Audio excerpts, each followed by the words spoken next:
সাফ অনূর্ধ্ব 20 নারী চ্যাম্পিয়নশিপ ফুটবলে নেপালকে 3-1 গোলে হারিয়ে আসরের শুভ সূচনা করল স্বাগতিক বাংলাদেশ। বাংলাদেশের হয়ে আকলিমা, শামসুন নাহার ও রিপা একটি করে গোল করেন।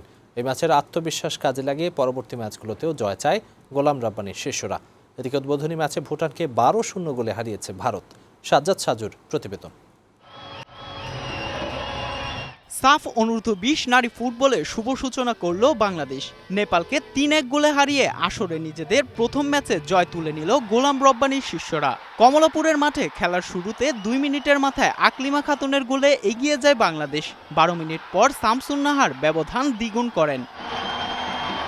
ব্যবধান কমাতে মরিয়া হয়ে খেলতে থাকে নেপাল। 24 মিনিটে কর্নার থেকে গোল পায় নেপাল। প্রথমার্ধে 2-1 গোলের লিড নিয়ে বিরতিতে যায় স্বাগতিকরা।